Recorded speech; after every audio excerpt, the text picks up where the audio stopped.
Sejam todos muito bem-vindos. Como eu sempre gosto de falar, se você quiser tirar o máximo de proveito, pega aí um caderno e o seu bloco de anotações, porque hoje você vai levar lições preciosas.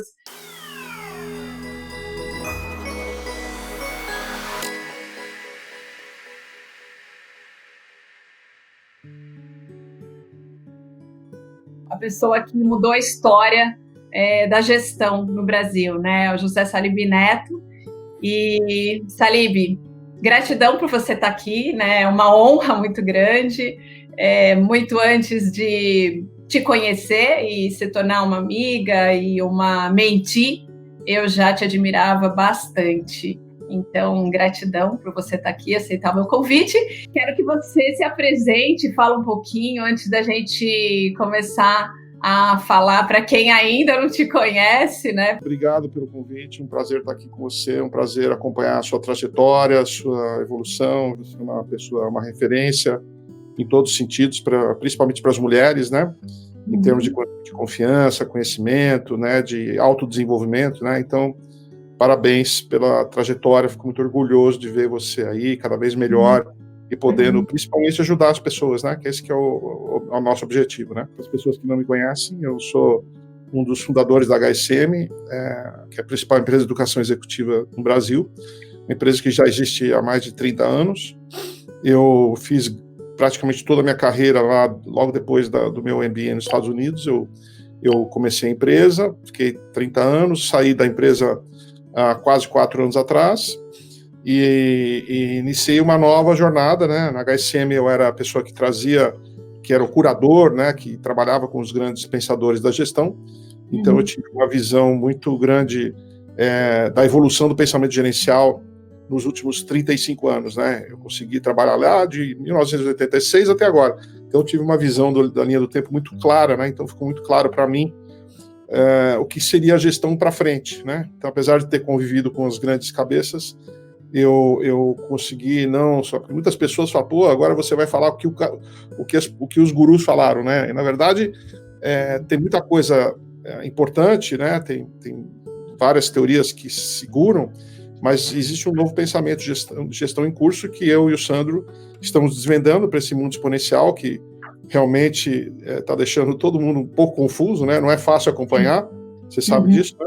E sim, a gente tem desenvolvido sistemas de gestão que ajudem as pessoas, empresas, a navegarem nesse mundo, né? De uma forma mais equilibrada, sem se perder, que é muito fácil, né? Então, para isso você tem que ter uma infraestrutura. A mesma coisa se tiver um prédio sem fundação. Então, nós estudamos a fundação do pensamento exponencial e desenvolvemos por incríveis 5 livros nesses últimos quase 4 anos, né? É uma produção, assim, incrível. Incrível. Tenho alguns aqui, até deixei aqui do meu lado. Pois é, uma produção incrível que talvez tenha... Tenho 3 aqui, ó. 1, 2, 3. Falta aí alguns ainda. Falta 2, né? Gestão da cultura, o Origem da Vitória, Movidos por Ideias, Estratégia Adaptativa, qual é o outro? Esse eu não tenho, Estratégia Adaptativa. O que as escolas de negócio não ensinam. É verdade. Tem um novo já? Depois eu quero saber, me conta. Estratégia Adaptativa, esse é quente. Uau. Então, muito feliz nesse novo momento, onde eu tive a oportunidade de conviver com as maiores mentes do planeta, e eu passei grande parte do meu tempo não só entendendo o que eles falavam, mas entendendo eles, né? Entendendo esses caras, como é que eles absorviam conhecimento, como é que eles viam o mundo, como é que eles se desenvolviam, como é que eles se relacionavam, entendeu? Então, no fundo, eu tive você imagina eu durante 30 anos ter um coaching dos maiores gurus do mundo falando de como eles conseguem produzir tanto, entendeu? Então, no fundo, a razão de eu ter conseguido produzir tanta coisa foi exatamente por isso, porque eu tive essa formação inconsciente, na verdade, eu nem imaginava isso, né? Mas eu sempre me interessei da onde começam as coisas, por que as coisas acontecem, né? Por que o Peter Drucker virou o Peter Drucker, entendeu? E eu sou muito curioso nesse sentido, principalmente com pessoas, né? E a partir disso, eu criei um estofo aqui enorme de produção, uma máquina de produção, e o Sandro, que é um cara espetacular, meu parceiro e sócio, né, e amigo. A gente se complementa muito e a gente está desenvolvendo coisas incríveis, né? E duas cabeças, para nós, 1 mais 1 é igual a 2, né? 1 mais 1 é igual a 1 milhão. Então, essa é a vantagem de você escrever e trabalhar com alguém. Eu não tenho necessidade de fazer tudo sozinho, né? Eu gosto de trabalhar em parceria. Então, basicamente, tem sido isso, né? A minha contribuição, meu propósito de vida é tornar as organizações e pessoas mais produtivas, que eu emprestei um pouco do meu mestre Peter Drucker, né? Que esse é o propósito. Eu acho que todas as pessoas têm que ter... se fala-se muito em propósito hoje, mas mais propósito de empresa. Eu digo que você tem que ter um propósito de vida também, né? De vida. É tornar as pessoas e organizações produtivas, né? E com isso conquistar a felicidade, que se você consegue tornar todo produtivo, né? As pessoas, a felicidade aparece. Então, pessoas, empresas e felicidade, produtividade, eles andam junto comigo, né? E acredito que você está na mesma linha também, né, Lu? Sim, então, claro. De um jeito diferente. Claro. Então tem sido essa a minha trajetória. Estou num momento muito feliz da minha vida, trabalhando com conhecimento, que eu tenho mais paixão, trabalhando praticamente com pouca gente, né, com o Sandro, com a Cris, e com um timinho assim, organizado, né, para fazendo muitas coisas legais. Eu convivia com pessoas que eu sabia que não me queriam bem, que sabia que tinham inveja, que queriam, sabe, que torciam contra, e por alguma razão a gente vive, né, a gente convive com isso, né. É um hábito, né? É um hábito. Parece que eu devia ter feito esse clean-up bem mais cedo, mas enfim, eu não tenho regrets, né? Não tenho e eu não olho para trás, né? Mas estou muito feliz de não ver mais nenhuma zica na minha frente, sabe? Minha vida é anti-zica. Maravilhoso. Isso é uma coisa que eu sempre falo, né? Eu uso muito aquela frase do Jim Rohn, né, o mentor do Tony Robbins, que ele fala que nós somos o resultado, a média das 5 pessoas que a gente mais convive, né? Então, quanto que realmente a gente tem que estar atento às pessoas que estão próximas a gente, que convivem com a gente no nosso dia a dia. E eu quero contar um pouquinho, assim, de como a gente se conheceu, né? A gente se conheceu num fórum da HSM, a gente teve uma conexão muito legal, também até pela nossa trajetória, né? Eu também fui tenista, não fui tão célebre como você, fui tenista profissional de alta performance também, treinava lá minhas 5 horas por dia, de segunda a segunda, porém não cheguei ao topo como você. E eu vi assim, quando eu li o livro, enfim, o livro é muito legal, a gente já vai falar um pouquinho dele, mas o que eu achei muito interessante foi a parte, assim, quando eu estava quando a gente se conheceu, né, eu trabalhava numa empresa como executiva, e naquele momento eu tinha alguns problemas com os meus liderados de comunicação.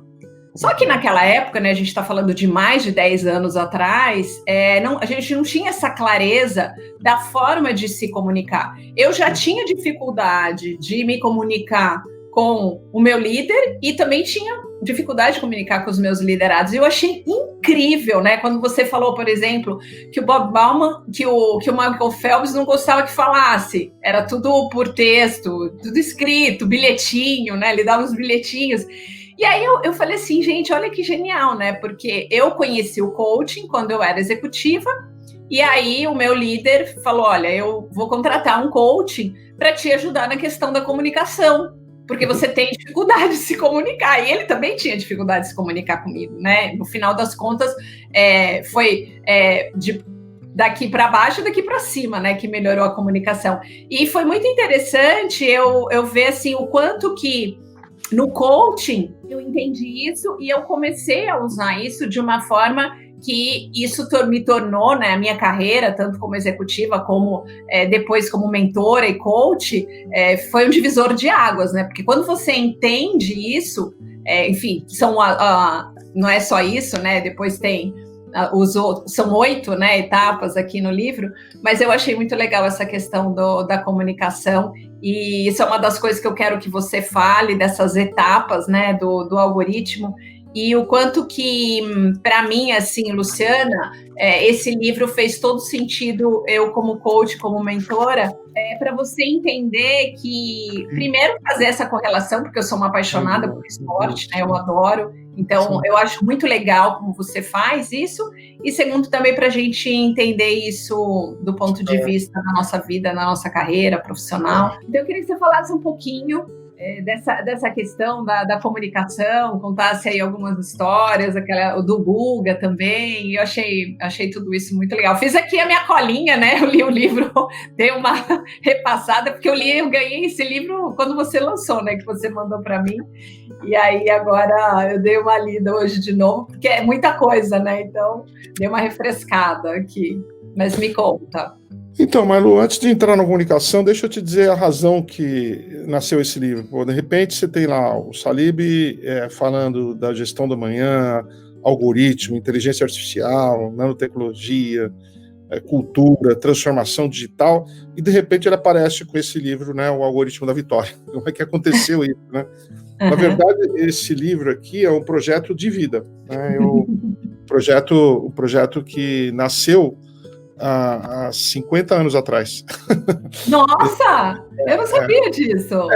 A ideia, né? A ideia dele. Por quê?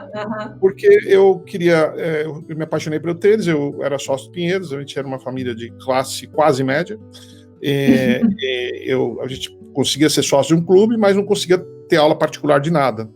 E o esporte, que eu fiz todo o esporte lá, que não precisavam pagar, que a mensalidade já deixava eu entrar, né? No vôlei.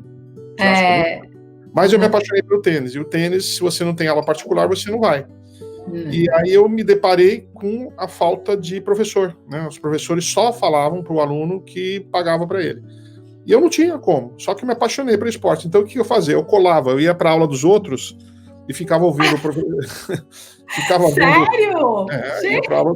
Eu com 11 anos de idade, 10 anos de idade, eu ia para a aula dos outros, ficava vendo o professor e ia pro paredão, pegava uma bolinha paredão e copiava, e foi assim que eu aprendi a jogar tênis. Eu nunca tive um cara, não teve um cara assim que falou assim, olha, bota a perna na frente, olha na bola, nada, entendeu?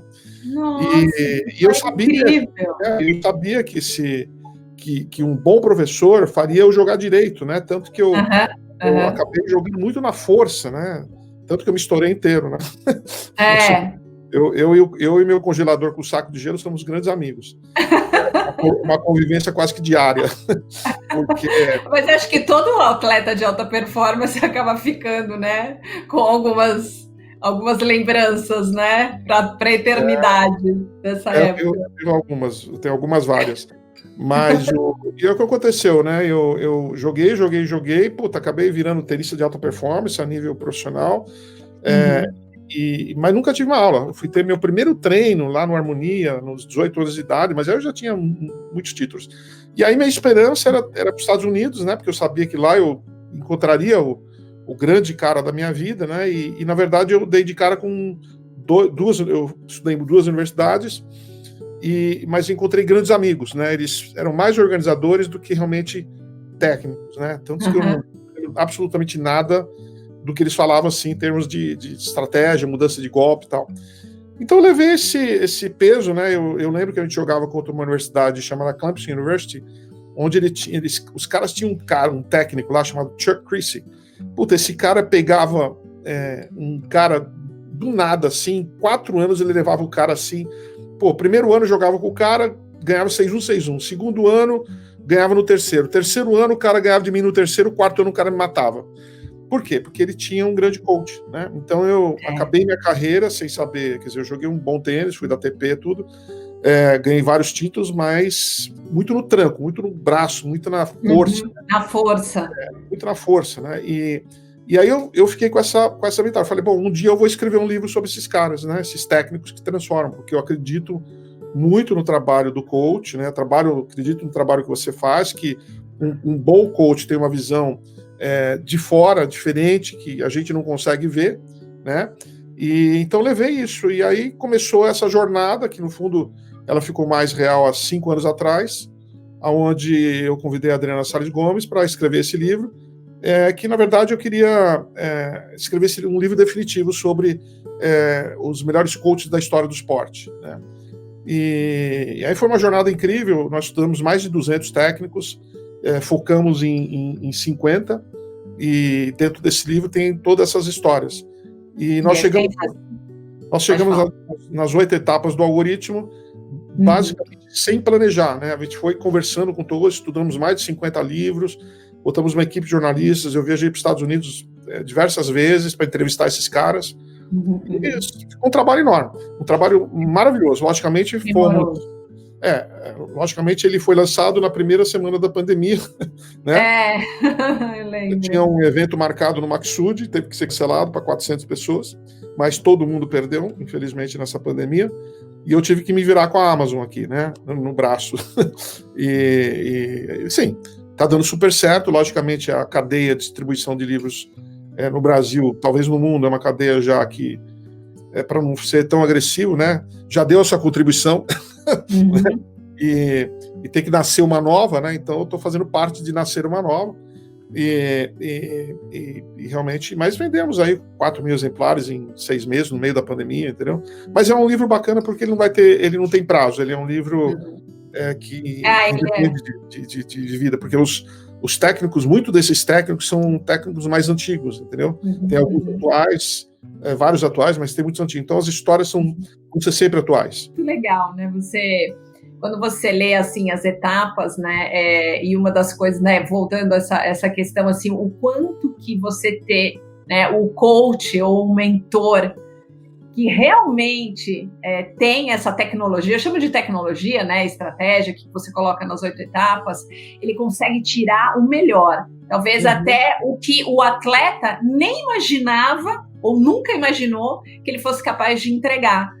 E você viveu isso, né, de várias formas, e eu achei isso absolutamente sensacional, né, porque no meu trabalho é isso que eu faço, né, eu extraio das pessoas, né, o melhor delas, e aí de repente elas falam, nossa, Lu, eu não sabia que eu era capaz disso, né, que incrível, né, e nesse período tão pequeno, eu descobri coisas sobre mim, o meu talento, minhas habilidades, e enfim, tecnologia também, né, porque a estratégia é tudo, né, para que você possa ter esses níveis, né, de entrega, né, já que você falou, né, o seu trabalho hoje, a sua missão é produtividade, então essa conexão também para mim foi absolutamente fascinante aqui no livro, né, constatar isso e entender, mas daí de um outro ponto de vista, e o que eu acho incrível, né, sendo uma super fã de esporte também, é a conexão que você faz, né, com a gestão, né, ou seja, né, o corporativo, né, com o esporte. E isso para mim é absolutamente genial, achei muito legal, muito incrível.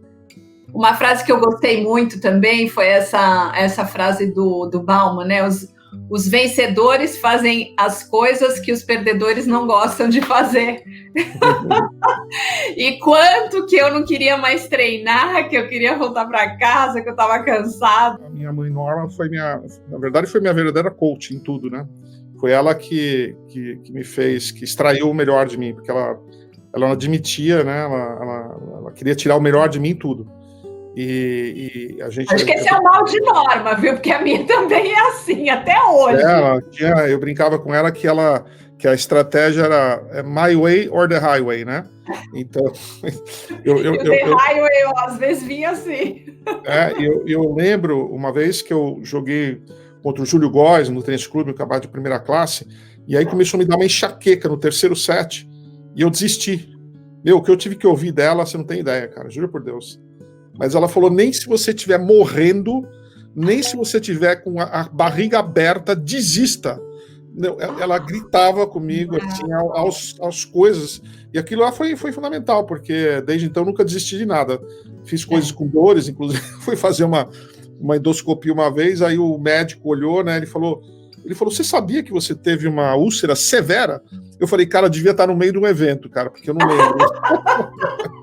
Essa foi incrível. A gente leva mesmo isso para a vida. Você falou da dor, né? E eu também sou assim, eu tenho uma resistência bem forte à dor. Eu não sei se isso é coisa de atleta, né? Que a gente acostuma com a dor, né? Porque sempre você vai ter alguma dor, quando você treina todo dia, ou mesmo você acaba se machucando, e você tem que treinar no dia seguinte, né? Não treinar, mesmo se você esteja contundido, não é uma possibilidade, né? Então a gente acostuma com a dor, né? E a gente leva isso para a vida, né? E aí você se torna muito mais resiliente também no mundo né, na sua carreira, no mundo corporativo, porque você olha o problema, mas você absorve a dor e você vai direto para a solução, né? Então, eu acredito que as pessoas que vivem o esporte, ou que viveram o esporte, ou que praticam o esporte, ele ajuda muito no mundo aí fora, né? Na nossa mentalidade, na nossa forma de agir, na nossa forma de entregar, na nossa forma de encarar os desafios, né?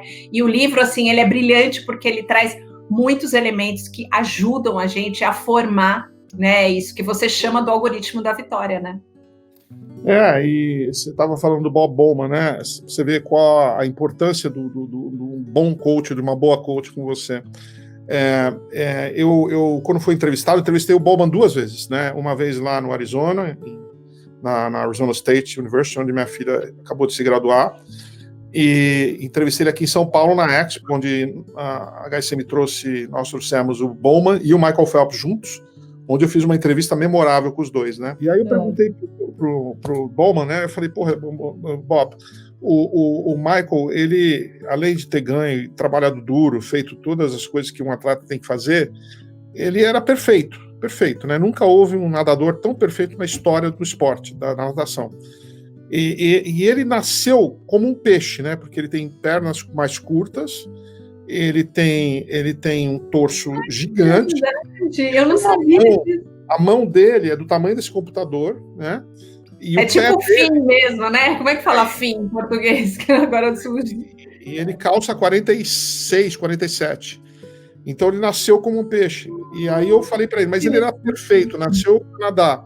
Eu falei, o que ele fazia de ruim?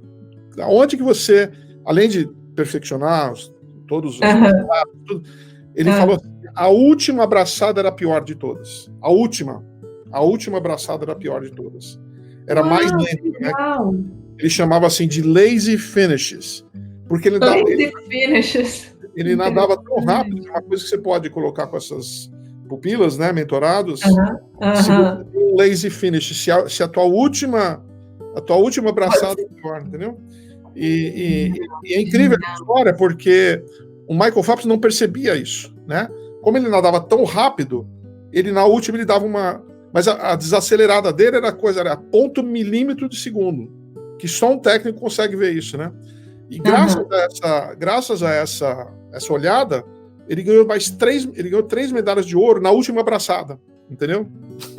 Porque no momento que ele entendeu isso e se deu conta, ele virou a chave. Uau. Exatamente. Só que ele fazia o Michael Phelps treinar 50 vezes a última abraçada, né? Vai na piscina e zoom. Enquanto ele não treina. Porque, no fundo, né, para você ter sucesso como pupilo de coach, essas coisas, você precisa treinar muito. Não adianta só ir para uma sessão, entender. Tem que treinar. Ele fazia o Phelps treinar 50 chegadas até ele sair do lazy finish. Mas isso só quem tem o olho de fora consegue ver, né? Por isso que eu acho que o trabalho de que alguém que está olhando de fora, que não tem nenhuma relação do dia a dia com a pessoa, né? Uma relação independente é fundamental. Eu acredito muito nesse trabalho, né? Então, entre outras coisas, né? Mas escrever esse livro foi impressionante. É um projeto de vida, né? Que eu fiquei muito feliz com o resultado e, logicamente, enfrentando esses momentos na distribuição, mas as pessoas podem comprar na Amazon. No fundo, eu escrevi um livro com duas cabeças, uma cabeça de esportista e uma cabeça de gestor. Isso é brilhante. Isso que eu achei brilhante no livro. Nossa, para mim, assim, Luciana, né, que tem essas duas vertentes, foi o livro, assim, para mim, né, que mais me encantou. Não que eu não tenha gostado dos outros, lógico que eu não li todos, mas esse aqui realmente é genial como você faz essa conexão, e aí a gente vê, né, o quanto que cada elemento faz toda a diferença, né, no algoritmo, né, porque é um algoritmo, mas ele tem essas 8 etapas, né, que você denominou e que você faz a trajetória, trazendo aí os exemplos e os cases para a gente entender na prática como que cada uma das etapas acontecem. E o que é encantar campeões? Essa eu achei muito legal. No fundo é o que você faz com as suas clientes, né? Para você conseguir tirar o melhor delas, você não vai chegar lá, você tem que fazer isso, tem que fazer aquilo. Você tem que encantar a pessoa. Se você não encantar a pessoa, você não vai conseguir, no teu caso, reformá-las. Na questão da formação, né, que esses grandes técnicos, eles são mais farmers, que eles produzem, eles formam desde pequeno, eles têm paciência para desenvolver, e eles são reformadores, porque você pega um jogador, um atleta de uma idade mais avançada, que ele tem que reformar, que no fundo é o business que você está, né? O que você faz, você reforma, você encanta as pessoas para você reformá-las, para elas serem uma nova pessoa, né? Uma pessoa melhor. E a natureza das empresas, né, das organizações, ou até dos esportes, são os hunters, eles querem, nós temos que contratar o melhor, nós temos que fazer, e ninguém tem paciência, porque o farming, ele dá muito trabalho. O mundo é do jeito que é, porque os pais, eles são mais hunters do que farmers. Entendeu? Exatamente. Você sabe que você falando, eu tô lembrando de novo da dona Norma, que educada a trabalho, né? Ela sempre falava isso, educada a trabalho. E aí, quando alguém elogiava ou falava alguma coisa, ela falava assim, educada a trabalho. E eu não vejo muitos pais com essa disposição, tempo, vontade de educar de verdade, né? Porque aí você realmente entende a diferença de algumas pessoas. E, infelizmente, né? E aqui, Deus me livre, quem sou eu para falar? Não estou fazendo nenhum juízo de valor. A gente está falando aqui de resultado, né? A gente está falando de produtividade, resultado na sua vida pessoal e profissional.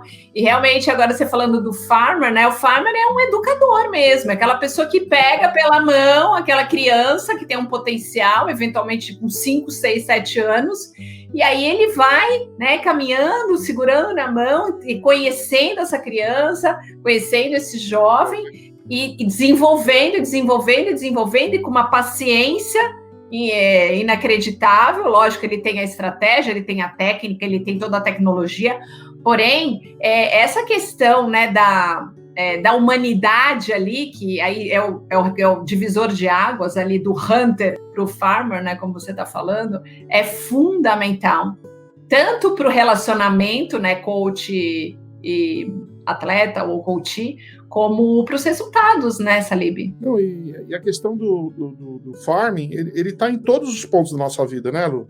Sim. Ele está no nosso desenvolvimento, ele está nos nossos relacionamentos, ele está em tudo. E depois você tem o redevelopment, né? É o redesenvolvimento, que no fundo, por exemplo, você pega o Larry Passos, que desenvolveu o Guga. Ele pegou o Guga com 13 anos.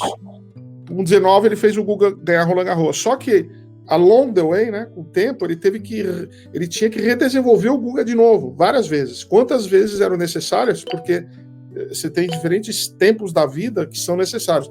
E a vida de um coach é duríssima, porque você tem que sempre estar 2 passos na frente do teu coach, né? E é o que aconteceu com o Bowman, né? Você imagina. Ele começou a treinar o Michael Phelps com 11 anos, com 15 ele era recordista mundial. 15. Agora, você imagina a velocidade que o Bowman teve que ter para ele não perder o Phelps por falta de conhecimento. Então, ele teve que correr mais rápido do que o Michael Phelps nadava. Sempre está na frente dele, entendeu? Então, esse redevelopment é muito importante. Mas, para isso, você tem que encantar. E o técnico e o teu coach tem que estar encantado com você, né, o técnico. Isso que eles fazem, né? Não é simplesmente um técnico, né? É um encantador. Maravilhoso. A gente falou um pouquinho também de um outro, né, que a gente está falando dos 8 passos. A gente falou um pouquinho de codificar a comunicação, né, que eu trouxe aqui o exemplo, e um outro que eu gosto muito é o ambiente de crescimento, né, que você falou no começo da live. Você falou assim, Lu, fiz um detox aqui na minha vida, né, eliminei todas as pessoas tóxicas, todas as pessoas que, enfim, eu entendi, percebi que elas estavam me segurando, me prendendo, tinham inveja, enfim, e aí fica mais fácil de você voar, né? Eu dou sempre o exemplo do balão, né? Eu falo que essas pessoas são aquelas cordas, né, que ficam segurando o balão, e que se você não soltar o balão, não vai subir, né? E aqui, fazendo uma analogia assim, eu queria que você falasse um pouquinho dessa importância, né, do ambiente do crescimento, tanto do ponto de vista das pessoas que estão perto de você, como do environment, né, desse lugar mesmo onde você se encontra e o quanto que isso vai fazer diferença na sua vida, no seu desenvolvimento, nas suas entregas, nos seus resultados. Esse ambiente do crescimento é um dos que eu mais gosto, né? Na verdade, eu já tinha, acho que dos 8 algoritmos, esse aí eu já tinha meio planejado, né? Porque eu tenho certeza que nós somos resultado do nosso meio. Inclusive, na semana passada, eu fiz uma palestra na nossa imersão, Gestão da Manhã na Prática, onde o Sandro me pediu, falou, sabe, eu tenho um desafio para você. Como aula bônus para os nossos participantes, eu teria que dar uma aula explicando como o Peter Drucker virou Peter Drucker. Como o maior pensador da história da gestão virou ele. Eu tive que entender os movimentos que o Peter Drucker fez na vida dele para ele ter criado o Peter Drucker. E muitos dos movimentos teve a ver com o ambiente que ele viveu. Então, se ele não tivesse feito esses movimentos, né, isso que eu tenho que falar, as pessoas têm que entender aonde que elas estão, porque se você não faz esses movimentos de ficar no lugar certo, ele não seria isso. Você morre, literalmente, né? Exatamente o que eu fiz. Quando saí da HSM, eu não fui fazer órgão nenhum. Eu falei, eu já estou pronto para desenvolver meus pensamentos, e ele não teve aquela poluição do ambiente, na poluição do ambiente. Eu na verdade, quando eu estava também, né, meu sonho sempre foi jogar tênis, né, e aí eu tive que fazer vestibular, meu tênis acabou, eu fui entrar numa faculdade lá em Guarulhos, né, e eu percebi, eu não tinha essa visão de hoje, mas eu percebi que aquele ambiente estava me matando, e aquele ambiente estava acabando comigo. Eu falei, eu tenho que fugir daqui. Eu fui, literalmente, eu fui jogar um torneio nos Estados Unidos, juvenil, de volta, eu nunca mais voltei, entendeu? Eu falei, não vou voltar. Eu não sabia que foi essa história para os Estados Unidos. Foi assim? Nunca mais voltei. Consegui passar numa prova de inglês praticamente sem saber inglês. Mas eu sabia que aquele ambiente lá que eu estava na faculdade você não ia chegar a ser quem Nada. Você queria, né? Nada. Então, assim, é óbvio que o lugar que a gente está, as pessoas que nos cercam, puxam a gente para cima ou para baixo. Então, essa revisão, só que as pessoas não entendem isso, né? E é muito rápido e tem que ser em tempo real, porque quando a gente, essa capacidade que nós temos de adaptação, né, que é próprio, né, da espécie para a preservação da espécie, a gente se adapta muito rápido, tanto ao que é ruim, nefasto, né, no caso, como ao que é bom. Então, mas a gente tá muito aware, né, muito presente, ou tem muito autoconhecimento, e também saber onde a gente quer chegar para fazer essa escolha rápida, né, e virar o leme do barco e falar, não, para cá não tá funcionando, eu vou para lá. E nesse ponto, né, eu falo assim, as mulheres, elas têm muita dificuldade de falar não, né, então aí vale o que realmente você tem que olhar e falar assim, isso ou essa pessoa está acrescentando, isso ou essa pessoa não está. E aí você tem que ser assim, enfim, cirúrgico, né? Cruel. Eu não queria falar essa palavra, mas é isso, né? Tem que ser cruel mesmo, porque ali é a sua vida, né, que você está perdendo. Às vezes uma oportunidade, às vezes a sua vida, e enfim, isso pode ter um custo muito alto, né, para você. Muito legal você falar isso. No ponto de vista dos atletas, é exatamente isso, né? Que tem esse ambiente de crescimento. Por exemplo, você pega, todo mundo acha que o ambiente de crescimento é um lugar chique, com muito dinheiro, com tudo. Se você imaginar... glamour zero. Se você imaginar que você sabe que 80% dos melhores tenistas russos, eles vêm de uma única academia chamada Spartak, né? Um clube chamado Spartak em Moscou. Eu vi no livro. É um clube que tem pouca estrutura, né? Que neva 6 meses, às vezes os tenistas têm que jogar na neve, mas eles produzem 80% de todos os melhores tenistas russos e mais 20% das melhores tenistas do mundo são produzidas nessa academia. Mas lá eles têm um ambiente de crescimento onde eles não permitem, eles são cirúrgicos em ver quem que põe o pé naquele clube, entendeu? Mas com 5 anos de idade, não é com 14, é com 5 anos de idade, né? As crianças começam a jogar, eles fazem assim, você imagina se levar uma criança de 5 anos, eles fazem 10 testes para saber se essa criança vai poder entrar lá ou não, entendeu? E por isso que esse ambiente de crescimento, ele é muito seletivo, ele é difícil de entrar. A hora que você faz o teu ambiente de crescimento, você tem que fechar ele. Eu gosto muito dessa coisa do ambiente de crescimento, né? Não sei se foi por conta da minha formação, né? Enfim, pequenininha, balé, e aí já emendei com o tênis, e, enfim, recentemente outros esportes, mas assim, a gente vê muito, né, no ambiente do esporte, quando você está muito inserido, né, porque quando é alta performance, você vive aquilo, né, a tua vida é aquilo, né, todo dia era ir para o clube, para o Pinheiros, que eu também até hoje sou sócia, e então, assim, você vê o quanto que aquele ambiente ele promove o seu crescimento e é uma imersão, né? Como se você estivesse realmente na escolinha do tênis lá que a gente fazia, a imersão. Então, aquilo, né, como se fosse uma alavanca, né? Então, uma das coisas que eu faço, por exemplo, no meu trabalho de coaching, no 1-a-1, é isso, assim, a pessoa realmente ela vai ter que olhar em volta e escolher, como você falou no começo da live, né? Eu estou num momento da minha vida que eu escolhi as pessoas que eu quero perto de mim e as que eu não quero.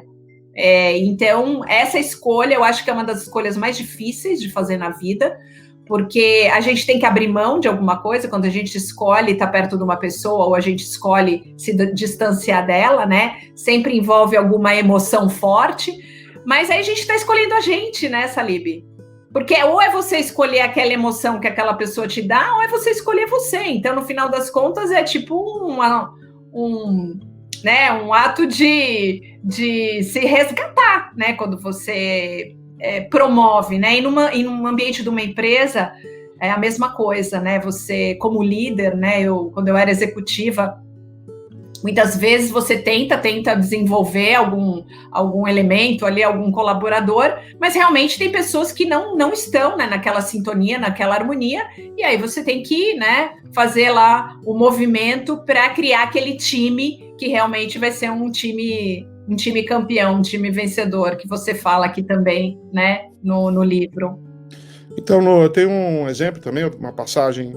Eu estou procurando usar mais exemplos de vida com relação aos temas do livro do que realmente usar os exemplos do livro, né? Você sabe que eu, com 15 anos, eu já era o jogador número 1 do Pinheiros, de adulto, né? E eu sabia, era um clube cruel para mim, porque como eu não era de família de tenistas, eu sempre fui muito buleado lá pelos pais dos meus concorrentes. E eu sabia que se eu ficasse no Pinheiros, eu não ia mais crescer nem como tenista e nem pessoalmente. Os clubes, eles têm que entender que às vezes aquilo não está promovendo campeões, não está criando campeões.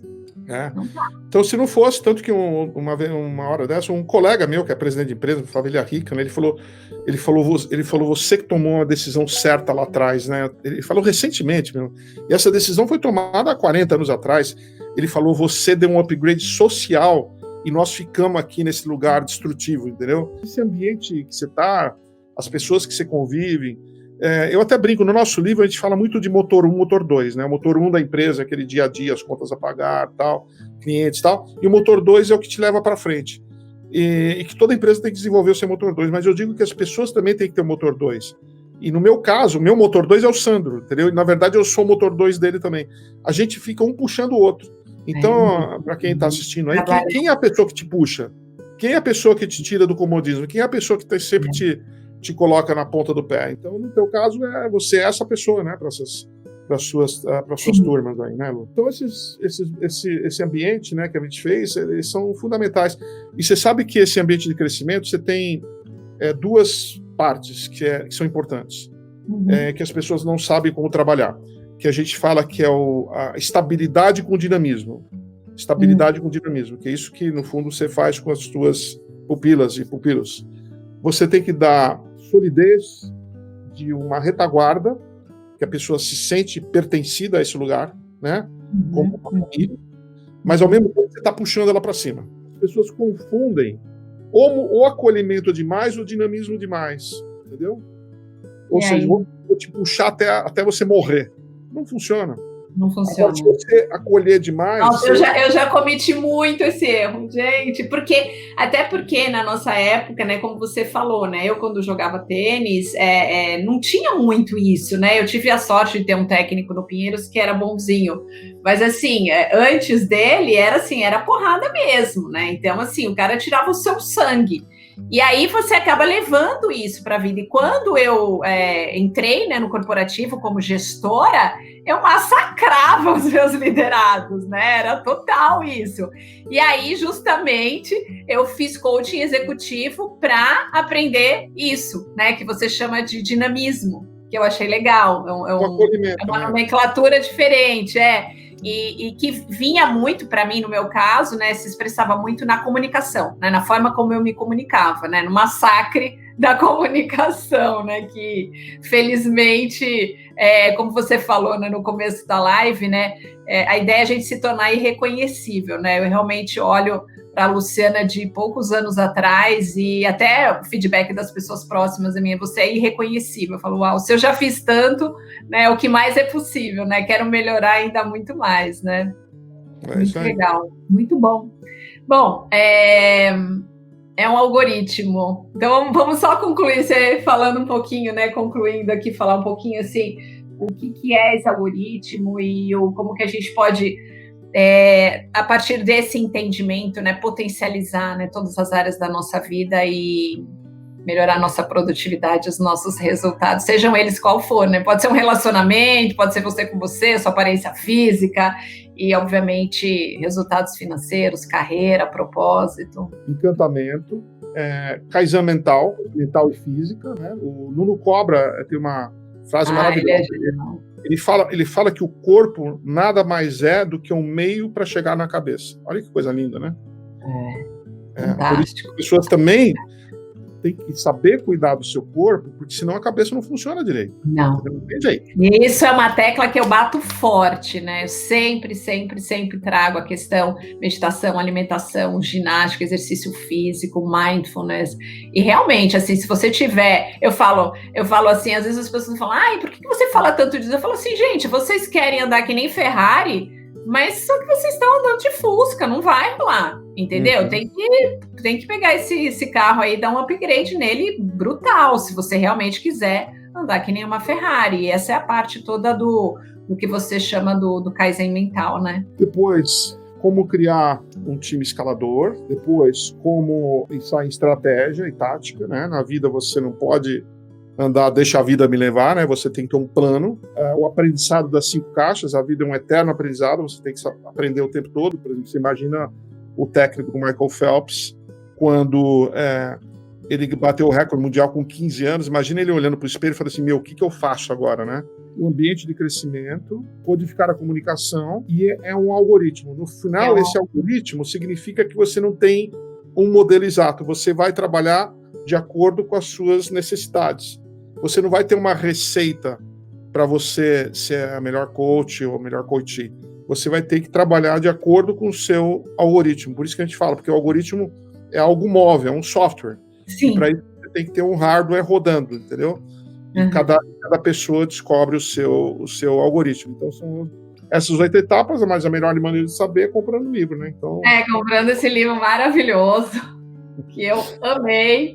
Para mim, pelo menos, que sou uma apaixonada pelo esporte, e também as histórias, né, são bem peculiares, interessantes, você traz muita história de bastidor que a gente não sabe, né, tanto dos atletas como dos treinadores, e sem dúvida nenhuma, eu adorei essa leitura, super recomendo, e tudo que, enfim, a gente pode unir, né, esse conhecimento para a nossa vida. E ler, né?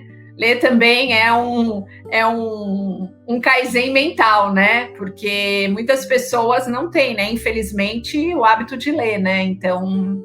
Isso é fundamental. Tem muita gente que chega até mim, né, fala assim, Salib, eu quero um curso transformador, né? Aí eu falo assim, mas me diga uma coisa, o que você leu nos últimos 6 meses, né? E você é bem isso, eu me lembro. Né? Eu me lembro quando eu te conheci, eu não sei quem eu perguntei, você só fez assim, lê esse livro. Nossa, gente, mas ele não tem nada para me falar. Não, você lê esses 3 livros, aí depois você volta a falar comigo. Obrigada.